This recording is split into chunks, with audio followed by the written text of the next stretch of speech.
So the first step is to review the current vision, mission and purpose. This step can be quite short and easy, or very complex and difficult.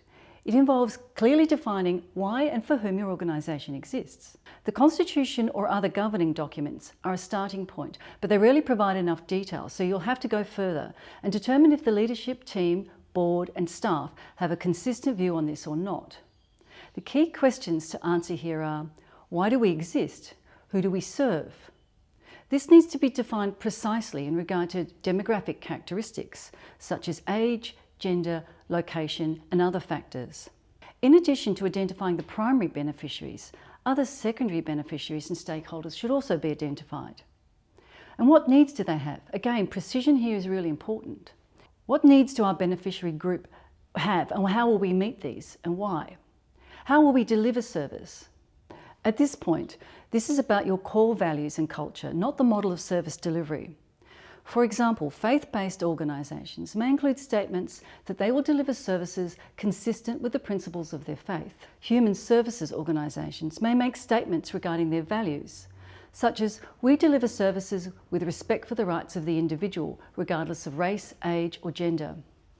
Arts organisations may state that they are focused on such things as innovation, being leading edge or emerging artists. When determining your target beneficiaries and their needs, you can't be too precise.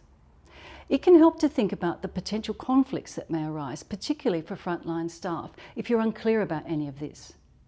For example, who is the beneficiary of a disability, mental health or education services for children? Is it the child, the family or the broader community, or even all of these? If you have defined your beneficiary group as children and families, and your staff and the parents of the child disagree about what's in the best interest of the child, would you resolve these differences? Should staff advocate for the child or accept the family's wishes? In answering these questions, it can also be very helpful to define what your organisation will not do. That is, who it does not serve, which services it will not provide, and which values it will not accept. This stage ensures focus and precision in the development of strategy. If your team is uncertain about the beneficiaries and services, the scope for reviewing the operating environment should be extended to adjacent sectors. For example, if your organisation provides disability services, it may be relevant to examine the aged care, mental health, child protection or other human services sectors. If after doing this work you find your constitution is out of date, then this should be addressed at step 6.